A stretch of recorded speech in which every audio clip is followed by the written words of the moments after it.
ikaze kuri Irisa TV.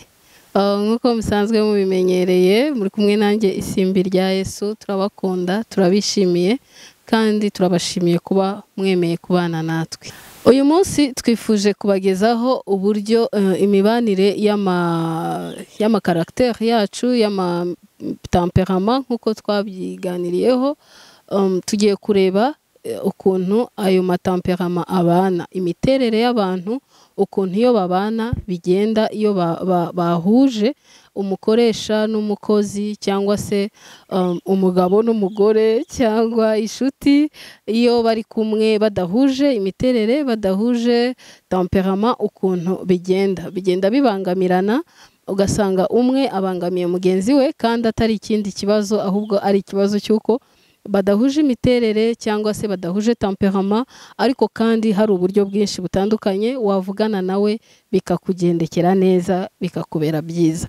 Twabirebye neza nkuko amaparti atandukanye twagiye tubivugaho. Hari abitwa abakolerique, twabavuzeho, abantu bakunda kurakara, abantu bagira intego mu buzima, ibibaranga twagiye tubivugaho.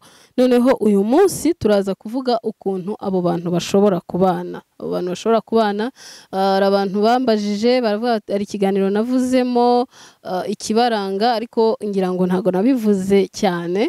Abantu b'abakolerique ni abantu basembolizwa, muzabibona ahantu henshi ma recherche, bagira ibara ry'ubururu. Ikindi kintu kibaranga, babasemboliza mu muriro, ni fire, no umuriro, nicyo kintu amalogo yabo abaranga. Abantu b'abakolerique ni babandi juste twababwiyeho ukuntu bateye. Ni abantu bagira intumbero, ni abantu bakunda gukora ibintu batavuze amagambo menshi, batakoze detail nyinshi, kandi bakunda ngo niba avuze ikintu ahita gishyira muri pratique ako kanya. Ibintu byo kuba centered ku bantu, bo kuvuga ngo namubabaje cyangwa se ntinde gato ndi kumvisha ibintu umuntu, oya. We iyo yumva ikintu agomba guhita agira icyo agikoraho. Muri nko gupanga event, mu gihe muri kuvuga ngo tujye hano naha, we aba yabanje yayisabona amakuru y'aho hantu, amafaranga bisaba, ahubwo akavuga ngo mupange n'iryari tuzagenda. Nago abashaka ibintu bigenda cyane bidashyirwa mu bikorwa. Akaba ni mwibara, ibara rye ni ubururu.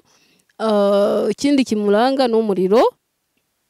Ikindi kimuranga ni abantu bakora cyane, bagira gahunda nyinshi nkuko twagiye tubivuga. Rero uyu munsi twagiye kuvuga ngo iyo ubana n'umukolerique, wowe noneho mu matemperament uko arane twayavuze. Hari umukolerique, ni abantu bashabutse, bakora cyane, b'abayobozi, bakunda gushyira ibintu mu bikorwa. Hakaza kuza abantu bitwa abasange. Abasange bo ni abantu bakunda abantu, ni abantu bagira urugwiro, ni abantu bahora bishimye, ni abantu bahora baseka, bakunda ibirori, bakunda kuba babyina, bakunda abantu, bakunda no kwimpressiona abantu, kunezeza abantu cyane. Abo bantu bo bagira ibara rya jaune, umuhondo, hanyuma bagasembolizwa n'umuyaga. Twarabivuze ko ari abantu rwose aho yaba hose yajyamo, mu icupa wamushyiramo, munsi wamushyiramo, hejuru wamushyiramo. Ni abantu bazi kubaho ahantu ahariho hose kandi batabangamye, sinzi, wenda hari igihe babangama kuko bakunda kwica gahunda kubera gukunda abantu no gufatirana amagahunda menshi cyarimwe. Bagiye bagira amadefo yabo, nibo tugiye kubihuza ukuntu bashobora kubana. Hanyuma impamvu mbabwiye umukolerique n'umusange bahurira ku kintu cyo kuba aba extraverti. Ni abantu basohora amarangamutima yabo, ni abantu byoroshye kumenya ngo baratekereza iki, ni abantu byoroshye gusohora ibibarimo. Abo bantu babiri ahantu bahurira, bagonganira, bahuriza ku gukunda gusohora ijambo, kuvuga ibintu bibarimo.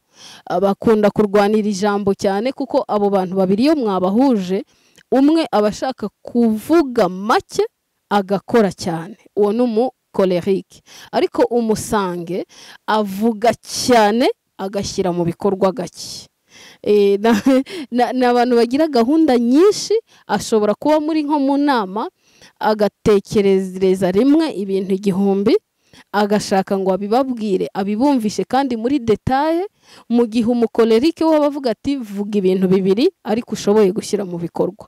Kenshi mu nama abo bantu baragongana, bakunze kuba aribo bari kuvuga cyane bavuga ibintu bibarimo, kandi ikindi bagahuriza aho hantu ibitekerezo byiza bombi barabigira, ariko gushyira mu bikorwa k'umusange biratinda, hanyuma umukolerike we agashaka ngo ntibitinde. Ahandi hantu bagonganira bombi ni uko umukolerike we ntaba yitaye ngo hari uwakomeretsa, hari uwo yabwiye nabi, hari uwo utakiri. Urabona nko mu nama yo muri ahantu muri aho hantu ashobora kuguha ordre.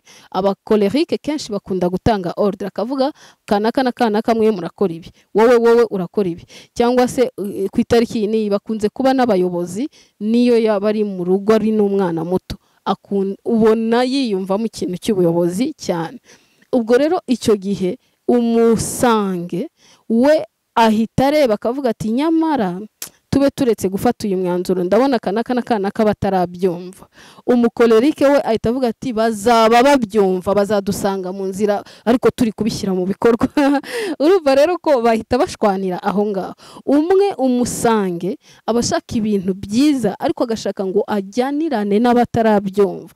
Mube muretse tubanze tubibumvishe, kuko we ni umuntu ukunda abantu kandi agwa muri piège, agwa muri piège yo kuba ashaka kunezeza abantu bose, kandi rimwe na rimwe ntibikunda. Umukolerike we afite ibitekerezo byiza ariko abantu ntacyo bimubwiye, he doesn't care rwose ko babitekereza n'icyo babitekerezaho. We ni abantu dukunze kuvuga ngo bagira igitugu, bakunda kugira igitugu cyane. Urumva kandi muri societe abo bantu bose tuba tubakeneye. Dukeneye umuntu utabogama, utica amarangamutima y'abandi. Hakaza kunyuraho umukolerike we akaza yakwica amarangamutima y'abantu ariko akagera ku ntego yiyemeje. Abo naba extraverti. Hakaza kuza urundi ruhande rubamo abantu bandi babiri bitwa aba phlegmatique n'aba melancholique. Abo naba introverti, n'abantu ibintu byabo bibera muri bo. Abo bantu iyo bari mu nama kenshi ntibakunda kuvuga batabahaye ijambo. Ujya usanga bitegereza, ategereje ko baza kumubwira ngo vuga. Ariko umukolerike n'umusange kenshi bo barwanira ijambo, ubashiduka bavuze ibibarimo. Iyo yicaye rwose yicara yumva ashaka kubivuga. Iyindi parti aba melancholique bagira ibara ry'umutuku, niryo ribaranga, kandi ikindi ni amazi rwose bo aba ari aho ngaho atemba. Ni abantu b'abanyamahoro nk'uko twabivuze, ni abantu badakunda kwiyempoza. Iyo bari mu bandi ntabwo akunda ikintu kiza gutera impagarara, ntabwo akunda ikintu kiza gutuma abantu babangama. Ashobora kubareka aho ngaho bo bakarwana bavuga, buri wese avuga ibitekerezo bye. We noneho yareba tension ihari, nubwo yaba yarafite igitekerezo cyiza ariko akakicarana, akaza gutegereza ngo bamuhe ijambo, cyangwa se akaza kubona ko nazanamo igitekerezo kindi noneho umuriro uraka. Umusange n'umukolerike bashobora kuza kurwana, noneho ugasanga aho ngaho nta kintu avuze. Inama yazarangira cyangwa ahantu mwari muri ukumva aravuze, nyamara bari abantu iyo babigenza gutya na gutya, sinzi impamvu batatekereje gutya na gutya, kandi yabikubwira kumva bifite rezo. None ukamubwiye se kuki utabivuze? Ngo wowe wabonaga ukuntu abantu bose bavugiraga hejuru hariya wari kugira ikintu uvuga. Ni abantu b'abanyamahoro, aba phlegmatique, birinda kugira umuntu bahutaza, kandi batinda kuvuga ibintu batekereza, kuko ibintu byabo babishyira ku murongo mbere. Ni ibintu batondeka, agomba kuvuga ikintu yatekerejeho, ntabwo bakunda ibintu umuntu amuturaho cyane ngo umutuyeho ibintu. Ikindi bari muri kategori y'abantu bakunda abantu. Umuflegmatique ahuza n'umusange mu gukunda abantu, kuko ubo niba twicaye ahantu turi benshi aba yitegereza abababaye, avuga ati kanaka nubwo yaje hano ariko ntabwo yishimye, uriya ntabwo yishimye, uriya arababaye, uriya mu nama wenda umukolerike ati buriya ntabwo abona ko ririya jambo avuze rikomerekeje abantu. Ariko umuntu w'umukolerike we aba yigendera rwose, ukomereke ariko ukora ibyo yakubwiye gukora. hanyuma phlegmatique we niyenda twasubika ikintu turi gukora ariko ukabanza ukacyumva, niko bo bakora. Aba yumva ashaka kukumvisha ibintu kandi mu mahoro menshi ataguhutaje, atinda kuvuga kuko aba yirinda ko yagira umuntu akomeretsa. Hanyuma umumelankolike usembolizwa n'ibara ry'icyatsi kibisi. Umumelankolike we rero ni umuntu ukunda perfection, akunda ibintu bigenda neza cyane, n'abantu batekereza cyane. Twavuze yuko bakunda gutekereza ibintu swat bibi, niba ariko twavuga, bagira critique ziri negative, kandi ni byiza muri societe tuba tubikeneye. Gusa bashobora kugwa muri piège yo kuba bamanuka cyane, kuko iyo ibintu bitagenze nk'uko bo babitekereje kenshi bakunda kugwa muri depression. Bagira depression, ubona yimyoza, harara yimyoza, ari nk'umugabo n'umugore, n'umuntu uhora yimyoza, ubora atekereza wese ubu buzima tuzabigenza gute. Nko muri iki gihe turi mu gihe cy'intambara ya Ukraine na iyo arebye amakuru akabona Ukraine na kwa Putin, ashobora kurara yimyoza yibaza ngo ese iyi ntambara, ese buri abana bacu turi kubabyara muri iki gihe ngo bizagende gute, ese ubu murabona aya masukari ari guhenda, ese ibi bintu. We analyse zihora zipansha kuri critique ivuga ko mu gihe runaka ibintu bizagenda nabi. Noneho iyo umumelankolike ahuye n'umukolerike, abo bantu babiri, umukolerike we atekereza yego cyane, akaba ashobora gutekereza na riske iri mu kintu, ariko we kenshi atekereza ikintu riske afite ubushobozi. Nukuvuga ngo abaye ari nk'intambara turi kuganira, bishoboka we yahita ajya ku rugamba kujya gukemura icyo kibazo kugira ngo agire uruhare mu guhagarika iyo ntambara. Ariko umumelankolike we azabanza yicare, akore detail, amanuke cyane, avuga ati nyamara iriya ntambara, nyamara akore za analyse ziri aho zishobora kuba ziri negative, ariko ari gushaka igisubizo kirambye kiri kure cyane, mu gihe umukolerike we abashaka kwihutiraho ibintu adashoboye gukora ako kanya. Abo ni abantu impamvu twiga ama personalite n'amatemperament cyangwa se ama caractère, kuko mwibuke ko twavuze ko temperament ni ibintu kamere umuntu yavukanye afite muri we, hanyuma bikaza guhuza n'ibindi bintu wafashe muri societe, mu burere, ahantu mwari mutuye, amashuri wize, abantu mwagiye mubana, inshuti zawe, noneho bikaza kubyara personalite. Ni ukuvuga ngo temperament hamwe na caractère wagiye ukura hirya no hino bibyara ikintu cyitwa personalite. Niyo wa muntu uyu munsi ubona ukavuga turiya muntu ateye gutya na gutya. Kenshi temperament biragora kuyihindura keretse iyo wayimenye ukayitravaya, ariko ni hahandi dufata nk'ibintu bibiri, wenda tuvuge situation imwe, ugasanga muri nko mu rugo muri abavandimwe cyangwa hakaba ikintu mwese mwarakuriye no muri societe imwe, noneho hakaza kuba ikintu runaka, wenda abantu bakarwana cyangwa se hakaba ikintu, buri wese agira avi yiwe itandukanye na mugenzi we, kuko uko tubona ibintu tubibona bitandukanye. Ruvuga ngo umukolerike we iyo abibonye, niba afite ikintu cyo gukora ako kanya, araza kugikora, niba ari ukubakiza, niba ari ukubakubita, niba ari ukubaha umurongo ngenderwaho, arahita abikora, ashaka igisubizo ako kanya. Hakaza kuza umusange, we ni umuntu ushaka gukemura ikibazo mu mahoro kandi atagize umuntu abangamiye. Ashaka nko kureba ati tubanze twicare twumve bino bintu, mwebwe murapfiki. Mu gihe umukolerike we ahita afata umwanzuro, wejya hirya wejya hino, sishaka no kubabona hano.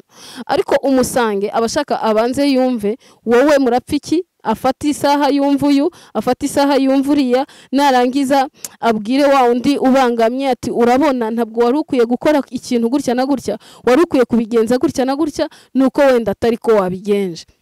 Narangiza agenda afate wa undi wo kuri ruriya ruhande, nawe amubwira ati wari ukwiye kubigenza gutya na gutya. Ashaka ukuntu abahuza bose ariko badatandukanye, atanabakomerekeje, atanabababaje, niko bamera. Agira tendance yo gushaka kunezeza abantu bose, kandi nta uneza rubanda niba ariko twabyita. Gusa iyo yabikoze neza, ni umuntu uzi gukemura ikibazo kandi adashwanishije abantu. Naho umukolerike we araza akavuga ati wowe wakoze nabi gutya na gutya na gutya, wowe wakoze gutya na gutya na gutya, rero mutandukana, umwe ajye hirya undi ajye hino, nuko bakemura ibibazo. Kuvuga ngo umuntu w'umukolerike iyo aje tuvuge wenda hari urugo rufitanye ibibazo, we araza akabaza umugabo, wowe uravuga iki, umugore wowe uravuga iki, hanyuma murapfa iki, ngewe ndabona rero nta mpamvu yanyu yo kubana, buri wese afata inzira ajye ukwe, ubuzima bwakomeza mutabanye, izi nduru zanyu turazirambiwe. Niko bakora. Hanyuma umusange we araza agashaka gufata umwe akamuganiriza ku ruhande, agafata n'undi akamuganiriza ku ruhande, akababanisha.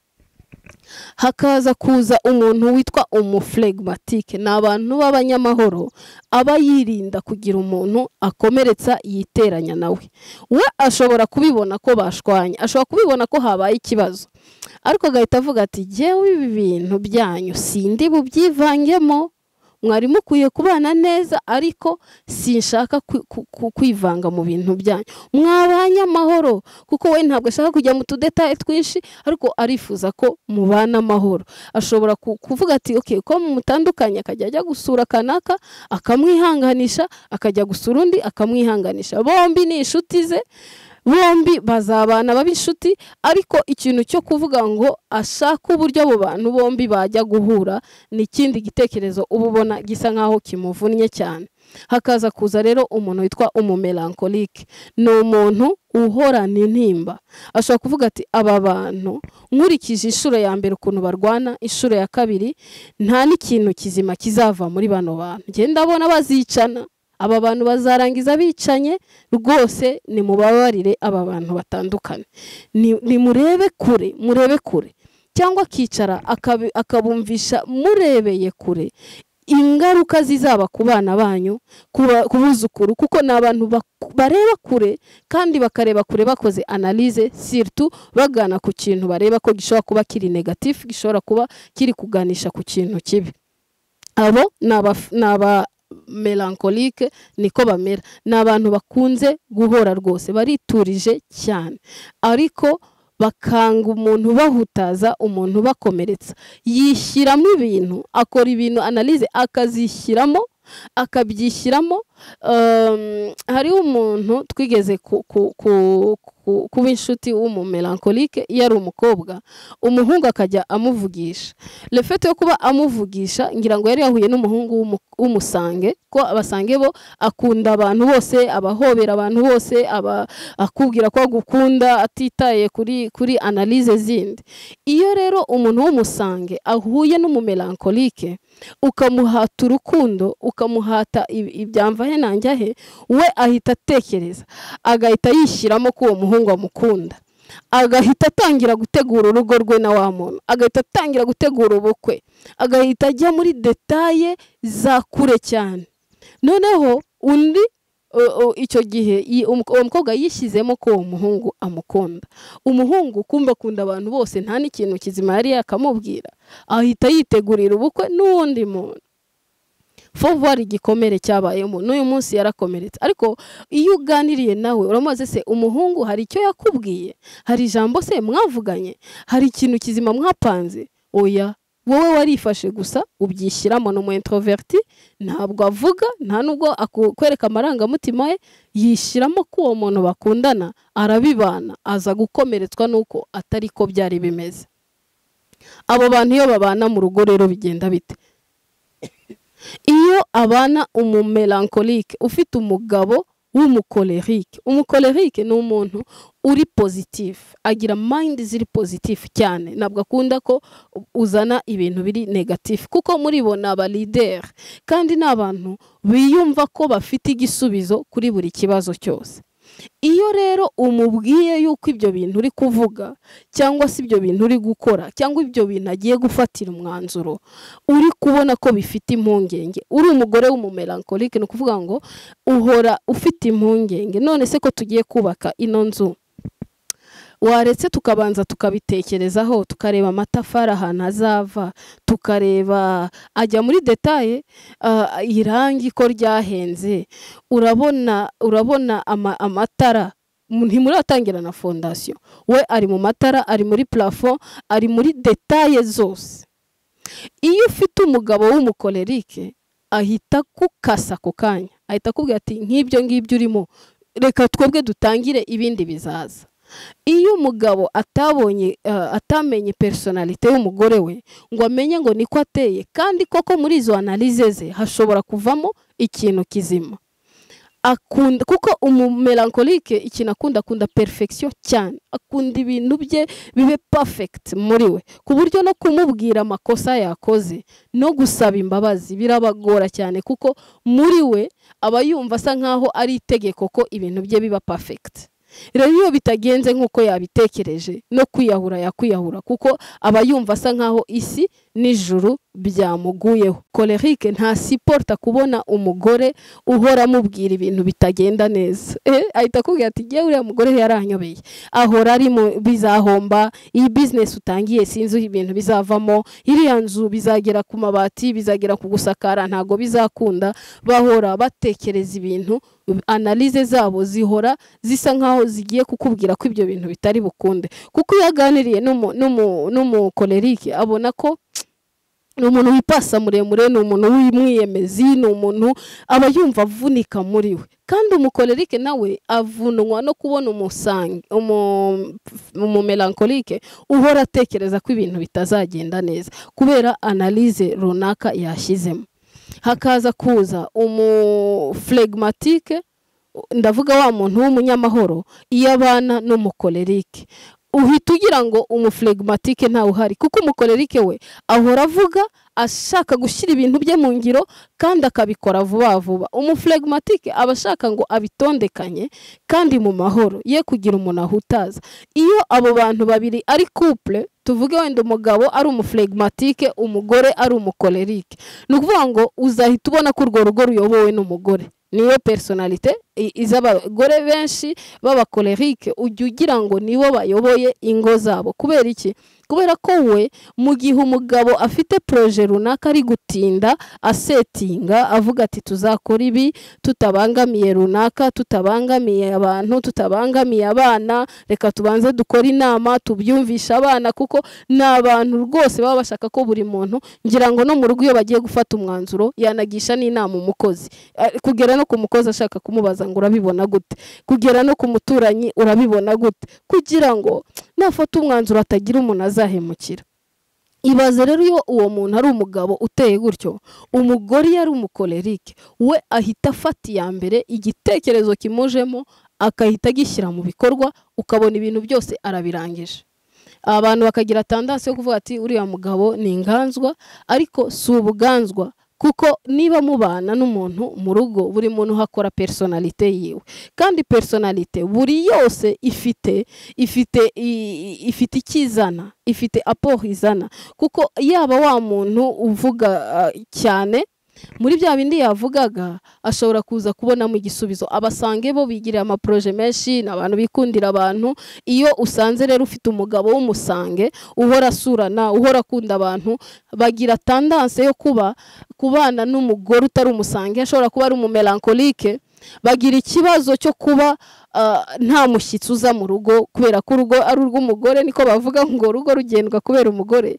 Abashyitsi iyo baje bagira ngo umugore ntabishimiye, bagira ngo umugore ntabashaka, bagira ngo umugore ahora yijimye, kuko iyo atekereje abashyitsi atekereza ukuntu ari bubakire perfection, akumva ashaka arabaha iki, biragenda gute, noneho akumva kubakira bibaye umutwaro. Mu gihe umusange we aba avuga ati reka baze turasangira ibyo dufite, reka baze baranywa amazi, baranywa ji, ngo si ukugenda se hariya ku muhanda tukagura ibintu biri gutya na gutya bari kumwe no mu modoka. None ugasanga umumelankolike we arashaka ngo tube twabiteguye kare, ibintu bibe perfect ku meza, bitegurwe bitangaje, ibintu byose bibe ibintu by'ibitangaza. So twasanze rero inshuti nyinshi, imiryango myinshi, ingo nyinshi zipfa kuba zidahuje personalite, zidahuje temperament, noneho ukananirwa ukuntu wihanganira mugenzi wawe, ukamwita ko ari mubi, kandi muri buri personalite habamo defo, habamo na qualité. Ahubwo icyo mukora niki, iyo umaze kumenya ngo ngewe nteye gutya, ndi umusange, ngira kavuyo no mu bashyitsi no mu bintu byanjye byose bigira kavuyo, kubera gukunda abantu nicana gahunda. Mugenzi wawe ari umuflegmatike, uvanze n'umukolerike wa undi ushyira ibintu mu gaciro kandi akabikorera ku isaha agashyiraho n'itegeko, aho kugira ngo mushwane muzira yuko buri wese afite igitekerezo gitandukanye n'undi, ahubwo mwashakisha kumenya ngo ese ibyiza by'uyu muntu ni ibihe, ahubwo utuntu twiza namukuramo, kuko muri buri muntu habamo ibyiza. Gusa umukolerike n'umusange bihita bigaragara ukuntu bateye, ariko umuflegmatike wa muntu utuanalize na perfection, umumelankolike afite ukuntu apyindagazwa iyo adahawe umwanya ngo nawe yerekane uko ateye. Ikindi, ntabwo kuba ufite defo runaka ari ukuvuga ngo urasinzira urangize uvuga uti nuko nteye. Oya, niba uri umumelankolike ukunda perfection, menya ngo ntabwo mu isi byakunda ku perfection na buri muntu. Hari igihe ibintu bitagenda nkuko wabiteguye, hari n'igihe ibintu bitagomba kuba perfect, ariko uve mu tudetaye twinshi, ahubwo ukore ibyako kanya, kuko n'abantu bareba kure cyane. Ashobora gukora analyse ugasanga rimwe na rimwe umusanga aramubwira ati se muri iyo myaka uzaba ukiriho kuri gukora analyse zo mu myaka 100 n'indi wakubwiye ukiriho. Rero abamelankolike mwihangane namwe mushaka ukuntu mutakunda perfection cyane, umenye ko hari igihe se trompette humain erreur humano est, niko twajyaga tubyiga mu kilatini uwo mugano baho ko erreur kuba wakora amakosa biri aspect ine bibaho. Iyakire, ubabarire, uyibabarire, kuko n'abantu batinya kwibabarira bashobora no kwiyahura facilement no kugwa muri depression kubera ko ibintu bitagenze nkuko byagombaga kugenda. Abasange namwe mukavuga muti reka tureka akavuyo, tureke kwica gahunda, tureke gusabana cyane. Yego, kwisanga si ugusanza ibyo usanze. Hanyuma abaflegmatike nabo ni abanyamahoro, baba bari aho batagize ikintu bica n'icyo bakiza. Agomba kumenya ngo mfite ahantu mbogamira, ngomba kugira ikintu kimwe mfata nkagira n'ikindi kintu mfata, ariko nkabaho ubuzima buri equilibre. Ukaba ugomba kubwira n'umuflegmatike uti reka kuzajya wishira mu gatebo aho abantu bose bagukandagira. Gerageza ureklame uburenganzira bwawe, kuko n'abantu ashobora kwemera gapfa uburenganzira bwe bugapyendegezwa kugira ngo gusa ngo ataza kugaragara nabi. Abaflegmatike namwe rimwe na rimwe mujye mu bashap muburane uburenganzira bwanyu. Abakolerike rero nabo gerageza, nubwo uri umuyobozi ureke gutwaza abantu igitugu. Reka igitugu cyane cyane iyo uri umugore uhita witwa ingare. Iyo uri umukolerike gerageza urebe ukuntu wahambolinga, wagerageza kumanuka kugira ngo ubashe gushyikirana n'abandi mu biganiro no mu bitekerezo byawe, ari inshuti yawe ari mu rugo. Tugerageze mu rugo cyane cyane kuko niho bigaragarira. Personalite zacu zikunda guhanganira cyane cyane mu rugo, kuko niho hantu buri wese noneho ahita agaragaza temperama yiwe. Niba uri umunyamahoro, niba uri n'umuki, byose ukagenda ubishyira mu bikorwa.